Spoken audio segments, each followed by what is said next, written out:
کہ اس روٹی سے ہر روز تھوڑی تھوڑی کھاتے رہو، اور یہ اندازہ کر لو کہ جب تم وہاں پہنچو تو یہ روٹی تمام ہو جائے، اور جس وقت تم مکان پر پہنچو تو یہ کھجوریں اس پاک دامن کو دو تاکہ وہ رغبت اور شوق سے کھائے، خدا تعالیٰ تمہیں فرزند عطا کرے گا۔ مولانا معید الدین فرماتے ہیں کہ میں نے ایسا ہی کیا، حق تعالیٰ نے اس برکت سے مجھے ایک شائستہ فرزند یعنی مولانا نور الدین محمد معید الدین انصاری عنایت فرمایا۔ یہ بزرگوار بے شمار فضائل اور ان گنت خصائل کے ساتھ آراستہ تھے۔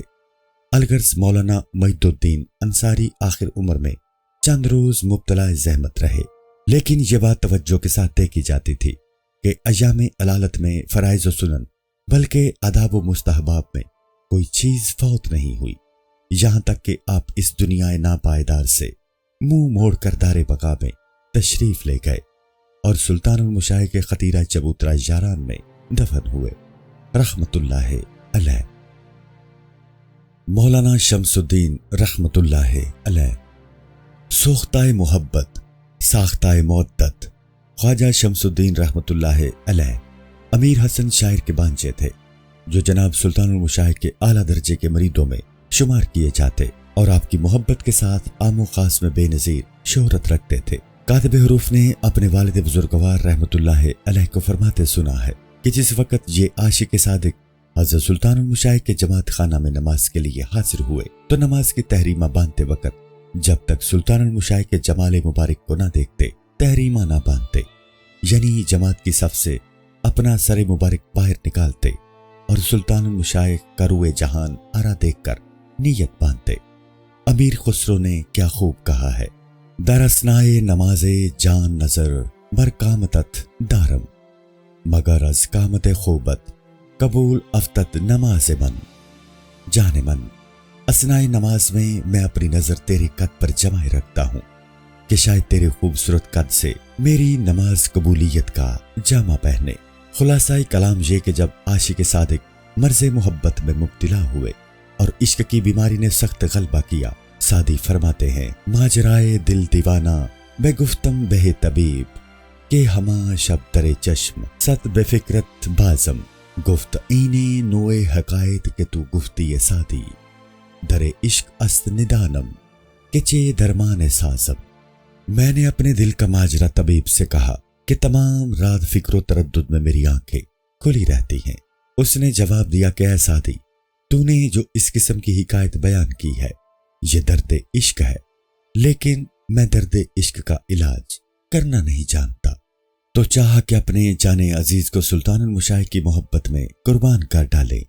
اسی اثناء میں لوگوں نے سلطان المشائخ کو خبر کی کہ اس سوختہ محبت نے عزم مصمم کر لیا ہے کہ اپنی عزیز و پیاری جان سلطان المشائخ کی محبت میں فدا کر دے۔ یہ ضعیف عرض کرتا ہے وقت آنست کے جان سر کویت بازم، خاک درگاہ تو برتار کے سراندزم۔ اب وقت وہ ہے کہ اپنی جان تیرے کوچہ میں فدا کروں اور تیری درگاہ کی خاک اپنے سر پر ڈالوں۔ الغرض سلطان المشائخ نے جو عاشقوں کے ماوا و ملجا تھے ارادہ کیا کہ اس عاشق جان باز کے درد عشق کے علاج کے لیے تشریف لے جائیں تاکہ حضور کا جمال مبارک اس کے دل کو تسکین و تسلی بخشے۔ چنانچہ اب در دولت سے برآمد ہو کر ادھر تشریف لے گئے اور رسم عیادت ادا کرنے کی غرض سے باہر نکلے۔ ہنوز آپ رستہ ہی میں تھے کہ لوگوں نے بیان کیا کہ وہ عزیز جو مرض عشق میں مبتلا تھا دوست کے جمال مبارک کی تاب نہ لایا اور اپنی پیاری جان معشوق حقیقی کے تفویض کی۔ سلطان المشائخ نے سنتے ہی فرمایا کہ الحمدللہ دوست کے پاس پہنچا۔ شیخ سعدی خوب فرماتے ہیں جانے در قدم تو ریخت سعدی وین منزلت از خدائے میں خواست، خواہی کہ دگر حیات یابد یک بار بگو کہ کشتائے ماست۔ سعدی نے اپنی جان تیرے قدم پر قربان کی اور وہ یہ مرتبہ خدا سے چاہتا تھا کہ اب اگر تو دوسری بار زندہ ہونا چاہتا ہے تو ایک دفعہ یوں کہتے کہ یہ ہمارا کشتہ ہے۔ مولانا نظام الدین شیرازی رحمت اللہ علیہ زائر الحرمین صاحب نسبین مولانا نظام الملت والدین شیرازی رحمت اللہ علیہ ہیں، جو علم و زہد اور تقوی و ورع میں سلطان المشائخ کے اعلیٰ یاروں میں مشہور و معروف تھے۔ حضرت سلطان المشائق کے انتقال کے بعد جب یہ بزرگوار ملک کے اود سے آ کر حضور کے خطیرہ میں سکونت پذیر ہوئے ہیں تو کاتب حروف نے انہیں دیکھا ہے۔ حقیقت یہ ہے کہ آپ کا ظاہر و باطن اہل تصوف کے اوصاف حمیدہ کے ساتھ موصوف تھا۔ اگر مجلس علم میں کوئی علمی مسئلہ چھڑ جاتا تو آپ نہایت عمدہ طور پر موجہ بحث کیا کرتے اور خوش تقریری سے اس بحث کو تمام کرتے تھے۔ آپ اہل تصوف کی راہ روش سے خوب واقف تھے اور سما پر شیفتہ و شیدا تھے، یہاں تک کہ قوالوں کی ایک مختصر سی جماعت آپ کے ساتھ ہمیشہ جماعت خانہ میں رہا کرتی اور آپ ہر روز ایک وقت سما سنتے تھے۔ اور ان فضائل خاص کا ثمرہ یہ تھا کہ آپ ان اعلیٰ درجے کی یاروں کے سلک میں داخل تھے جو سلطان المشائق کی مجلس کے ساتھ ایک طرح کی خصوصیت خاص رکھتے تھے۔ قطع نظر اس کے آپ خاص طور پر جناب سلطان المشائق کی نظر خاص میں ملحوظ تھے۔ آخر عمر میں چند عرصہ تک شہر میں سکونت رکھی اور مریدان اعلیٰ میں نہایت وقت و عزت کے ساتھ زندگی بسر کی۔ جب آپ نے در فنا سے دار بقا کی طرف رحلت فرمائی تو اپنے گھر کے متصل حصار سیری کے اندر مدفون ہوئے رحمت اللہ علیہ۔ خواجہ سالار رحمت اللہ علیہ۔ صورت عشق مایہ صدق خواجہ سالار رحمت اللہ علیہ زہد و ورع اور تقوی و طہارت سے آراستہ تھے اور ان کا دل مبارک سلطان المشائق کی محبت سے لبریز اور مالا مال تھا۔ ان بزرگوار نے اس دنیا غدار میں خلق کی صحبت سے جو ایک نہایت قوی اور مہلک آفت ہے ہاتھ اٹھا کر گوشہ نشینی اختیار کی اور سب طرف سے منہ موڑ کر ایک گوشہ میں بیٹھ گئے۔ امیر خسرو فرماتے ہیں اگرچہ گوشائے غم ناخوش است برہما لیکن چو تو خیال منی باغ و بوستان من است آن۔ اگرچہ کنج تنہائی سب کو ناخوش معلوم ہوتی ہے لیکن جو کہ مجھے تیرا خیال ہے میرے نزدیک وہی باغ ہے۔ اور سارا زمانہ پیر کی محبت، پیر کی یاد، پیر کی باتوں میں بسر کیا اور جو کچھ غیب سے پہنچا اس پر قناعت کی اور کسی مخلوق کی طرف کبھی توجہ نہیں کی۔ آپ پر ذوق سما اور جگر سوز گریہ بہت غالب تھا۔ جس شخص کی نظر ان بزرگ کے جمال مبارک پر پڑتی فوراً محبت کا سلسلہ اس کے دل میں جنبش کرتا۔ ایک دن کا ذکر ہے کہ سلطان المشائق کے خطیرہ میں سما ہو رہا تھا۔ اس بزرگوار پر شیخ سعدی کی ذیل کی بیعت نے اس درجہ اثر کیا کہ بے خود ہو گئے اور سخت محویت طاری ہوئی۔ از سر زلف عروسان چمن دست بدار بسر زلف اگر دست رسد باد سفارہ۔ خواجہ سالار بیشتر اوقات جناب سلطان المشائق کے خلیفہ مولانا حسام الدین ملتانی کی صحبت میں رہا کرتے تھے اور مولانا کے ہمراہ حضور کی خدمت مبارک میں حاضر ہوا کرتے۔ آخر عمر میں چند روز بیمار رہ کر انتقال فرما گئے رحمت اللہ علیہ۔ حضرت سلطان المشائق کے 19 یاروں کا مجمل ذکر۔ نمبر 1، مولانا فخر الدین میرٹھی رحمت اللہ علیہ مشائق کی صورت و سیرت رکھتے اور زہد و ورع تقوی و پرہیزگاری سے آراستہ تھے۔ ایک نہایت مسن اور بوڑھے عزیز تھے اور جناب سلطان المشائق کے مریدان سابق میں اعلیٰ درجے کے مرید تھے۔ نمبر 2، مولانا محمود نوحتا رحمت اللہ علیہ یہ بھی بوڑھے عزیز تھے اور اپنے پیر کی بے انتہا محبت کی وجہ سے وطن مالوف اور شہر کو یک لخت ترک کر دیا تھا اور سلطان المشائق کی محبت میں غیاث پور میں آ بسے تھے۔ کاتب حروف نے ان بزرگوں کو دیکھا ہے کہ ایک بوڑھے شخص تھے نورانی دراز قد کہ آپ کے اکثر کلمات و حکایات عشق سے لبریز تھے۔ نمبر 3، مولانا علاء الدین اندرپتی رحمت اللہ علیہ نہایت بزرگ اور علوم کا کافی حصہ رکھتے تھے، فضائل بے شمار اور خصائل پسندیدہ کے ساتھ موصوف تھے۔ قطع نظر اس کے حافظ کلام ربانی تھے۔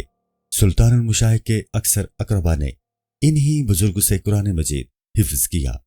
کاتب حروف کے امام بزرگ اور خود کاتب حروف انہی کے شاگرد ہیں۔ آپ پر جگر سوز گریہ بہت کچھ غالب تھا اور انتہا درجے کی مشغولی میں مصروف تھے۔ ساری عمر تلاوت قرآن مجید میں بسر کی اور طریقہ اولیاء اللہ پر اس دنیا غدار سے سفر کیا رحمت اللہ علیہ۔ نمبر 4، مولانا شہاب الملت والدین کستوری رحمت اللہ علیہ حرمین محترمین کے زائر اور مشغول بحق تھے۔ سلطان المشائق کے سابق مریدوں میں اعلیٰ درجے کے مرید اور آپ کے یاروں میں معتبر شخص تھے۔ فضائل ظاہری و باطنی اس قدر رکھتے تھے اور یاد حق میں اس درجہ مشغول تھے کہ شیخ نصیر الدین محمود جیسے بزرگ شخص نے آپ کو مرید کرنے کی اجازت دی تھی۔ اور یہ ظاہر بات ہے کہ اس شخص کے دینی فضائل کس حد پر ہو سکتے ہیں جسے شیخ کے انتقال کے بعد اس کا ایک اعلیٰ درجہ کا خلیفہ ایسے اہم اور بھاری کام کی اجازت دے جو حقیقت میں نبوت کی نیابت ہے، باوجود کہ اس کام میں اس قدر دشواریاں اور باریکیاں ہیں جو بیان میں نہیں آ سکتی۔ نمبر 5، مولانا حجت الدین ملتانی رحمۃ اللہ علیہ علوم بسیار اور فضائل بے شمار کے ساتھ آراستہ تھے۔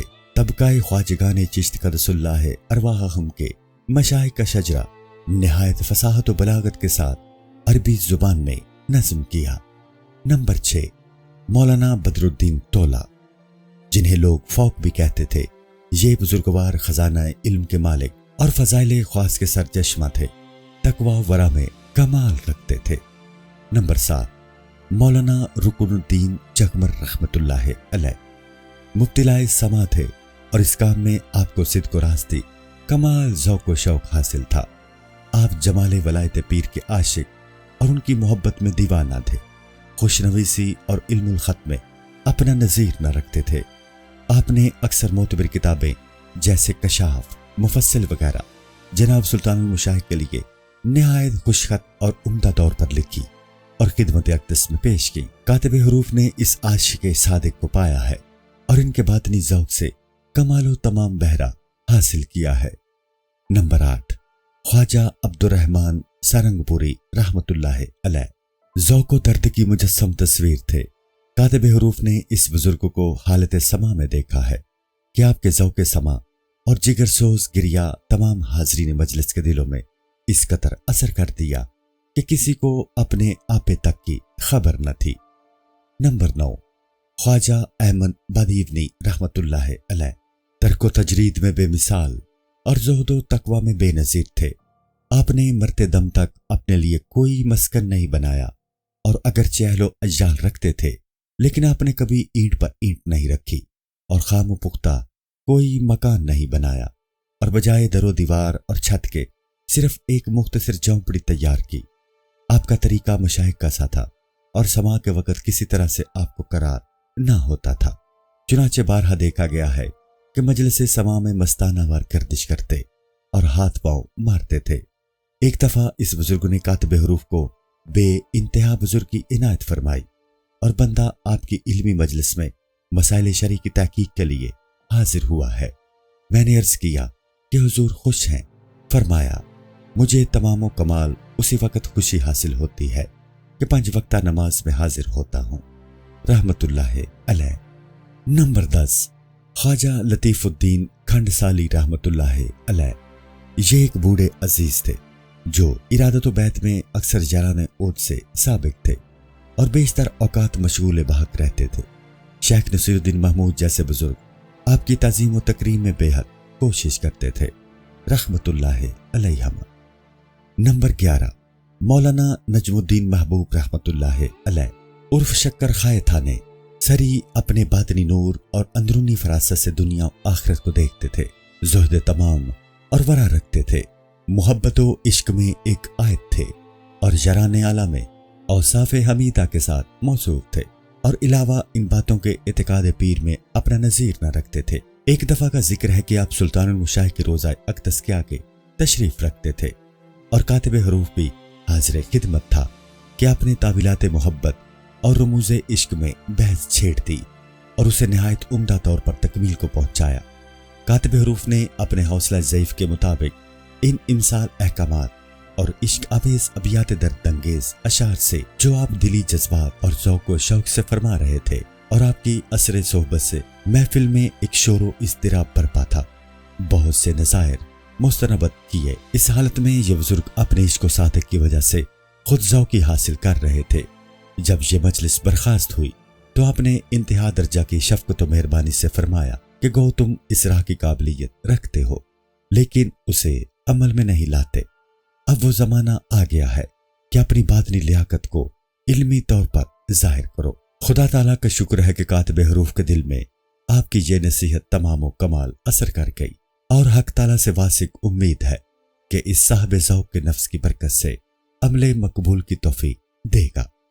نمبر 12، خواجہ شمس الدین طحاری رحمۃ اللہ علیہ، جنہیں لوگ اجنی کہتے تھے، ایک بوڑھے عزیز تھے، نورانی۔ اگرچہ ابتدائی حال میں آپ دنیا کی طرف مشغول تھے اور اہل دنیا سے میل جول رکھتے تھے، لیکن جب سعادت ابدی کا ستارہ اوج اقبال پر چمکا تو آپ سلطان المشائخ کے غلاموں کے سلک میں داخل ہوئے اور حضور کی مجلس اقدس میں نشست و برخاست کرنے کا مرتبہ پایا۔ سلطان المشائخ کے ملفوظات سے آپ نے ایک عجیب و غریب کتاب مرتب کی۔ ایک دفعہ ان بزرگوار نے سلطان المشائخ کی خدمت میں عرض کیا کہ اگر ارشاد ہو تو آنے جانے والوں کے لیے ایک مکان تیار کروں۔ فرمایا کہ خواجہ شمس الدین، یہ کام ان مشاغل سے کسی طرح کم نہیں ہے جن سے تم باہر آئے ہوئے ہو۔ اسلام آباد سلطان المشائخ نے آپ کو وہ دوات عنایت کی جو آپ کے حضور میں رکھی ہوئی تھی، اور اس میں اس طرف اشارہ تھا کہ جو آپ کو آخر عمر میں پیش آیا، یعنی لوگوں نے پھر انہیں دنیاوی اعمال میں مشغول کیا اور ظفر آباد کی جاگیر ان کے حوالے کی۔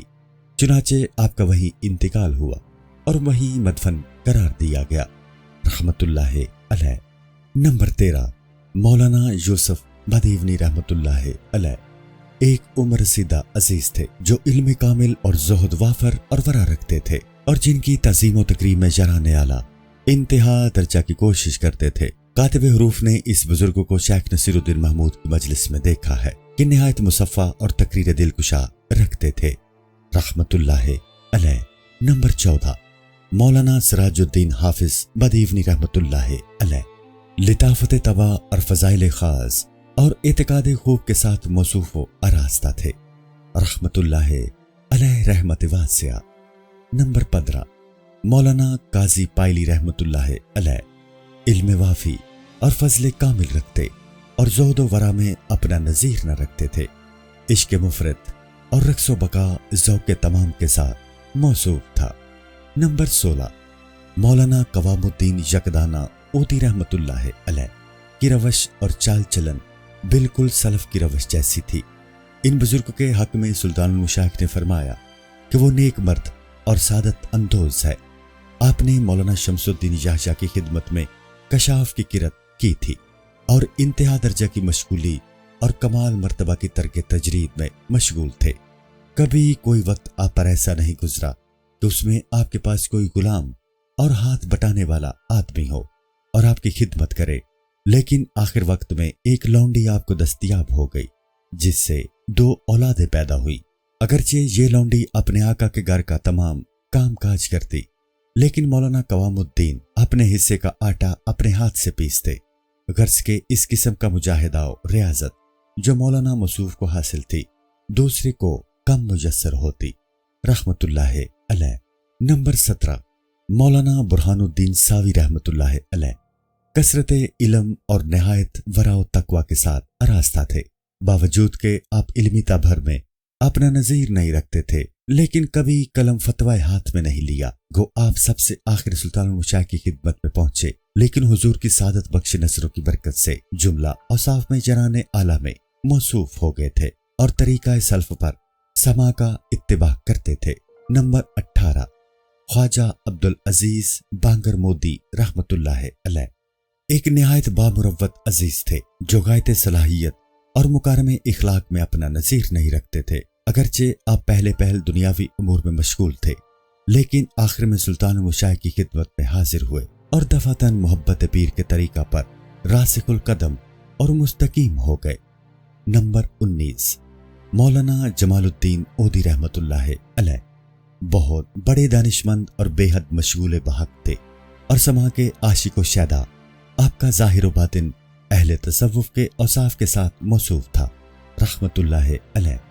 کاتب حروف نے اپنے والد اور چچاؤں سے سنا ہے کہ جب مولانا سلطان المشائخ کی قدم بوسی اور بیت کے شرف سے مشرف ہو کر جماعت خانہ میں تشریف لائے اور جوان سالے کے خطاب سے مخاطب ہوئے تو یہاں اکثر یاران دانشمند جیسے مولانا وجیہ الدین پائلی اور دوسرے یار جمع تھے۔ انہی ایام خراسان کی طرف سے ایک عالم آیا جسے مولانا بہاس کہتے تھے، وہ بھی اس مجمع میں حاضر تھا۔ یہ شخص بہت سے علماء شہر سے بحث کر چکا تھا اور عین مجلس مناظرہ میں انہیں الزام دے چکا تھا۔ اس کی زور تقریر اور برجستگی جواب کی اس درجہ دھوم تھی کہ کسی کو اس سے معارضہ کرنے کی تاب نہ تھی۔ چنانچہ اس مجلس میں بھی ایک مسئلہ چھڑ گیا اور مولانا جمال الدین اودھی نے بحث شروع کر دی اور انجام کر اسے یہاں تک ملزم کیا کہ کوئی جواب بن نہ آیا۔ اس وقت مولانا وجیہ الدین پائلی اور دیگر حاضرین مجلس نے کمال انصاف سے داد دی اور سب نے متفقہ الفاظ میں مولانا جمال الدین کو مبارکباد دے کر کہا کہ آپ پر خدا کی رحمت ہو اور آپ کے علم میں خدا برکت عنایت کرے۔ آج تم نے اس عزیز کے سر سے رونت و نخوت دور کی۔ اسی مجلس میں خواجہ اقبال بھی موجود تھے۔ آپ نے سلطان المشائخ کی خدمت میں عرض کیا کہ جوان صالح یعنی مولانا جمال الدین بڑے دانشمند عالم ہیں۔ سلطان المشائخ نے دریافت کیا کہ تمہیں کس طرح معلوم ہوا؟ خواجہ اقبال نے عرض کیا کہ انہوں نے مولانا بہاس سے گفتگو کی اور ایسے دلائل بیان کیے کہ انہیں بالکل بند کر دیا۔ چنانچہ مولانا وجیہ الدین پائلی اور دیگر حاضرین مجلس نے انصاف کیا اور ان کی تصویب فرمائی۔ یہ سن کر سلطان المشائخ نے فرمایا کہ خواجہ اقبال جوان صالح اور یاران مجلس کو بلا لاؤ۔ جب مولانا جمال الدین اور حاضرین مجلس حاضر ہوئے تو سلطان المشائخ نے فرمایا کہ مولانا جمال الدین تمہارے آنے پر خدا کی رحمت ہو کہ تم نے علوم کو بیچا نہیں۔ الزامات قوال طلب کیے گئے اور سلطان المشائخ سما میں مصروف ہوئے۔ اسی اسنا میں آپ نے مولانا جمال الدین کی طرف روئے سخن کر کے فرمایا کہ جوان عاشق سما سنو۔ پھر تو مولانا کی یہ کیفیت تھی کہ جوں جوں سما میں ترقی ہوتی جاتی اور قوال گاتے جاتے تو آپ کو رکت زیادہ ہوتی تھی۔ اس کے بعد دوبارہ سلطان المشائخ نے فرمایا کہ سما سنو، اس میں تمہیں تمام و کمال حظ حاصل ہوگا۔ اس بعد سلطان المشائخ نے مولانا کو اپنے لباس خاص سے مشرف فرمایا۔ سلطان المشائخ کے اس ارشاد کا نتیجہ یہ ہوا کہ آپ کو عجیب و غریب حظ سما میں حاصل ہوتا تھا۔ آپ کے سینہ مبارک سے عشق کی آگ اس قدر شعلہ زن ہوتی تھی کہ حاضرین مجلس کے دلوں میں ایک فوری درد پیدا ہو جاتا تھا۔ یہ برکت صرف جناب سلطان المشائخ کی سعادت بخش نظر سے حاصل ہوتی تھی اور اسی وجہ سے مولانا کو اس بارہ میں ہر دن شوق زیادہ ہوتا جاتا تھا۔ ذیل کے اشعار حکیم سنائی کے ہیں جو گزشتہ عاقلوں اور باقی ماندہ جاہلوں کے بارے میں آپ نے نہایت خوبی سے لکھے ہیں۔ ترجمہ: جن لوگوں نے دین کا رستہ طے کیا انہوں نے ننگے خلق سے اپنا چہرہ چھپایا۔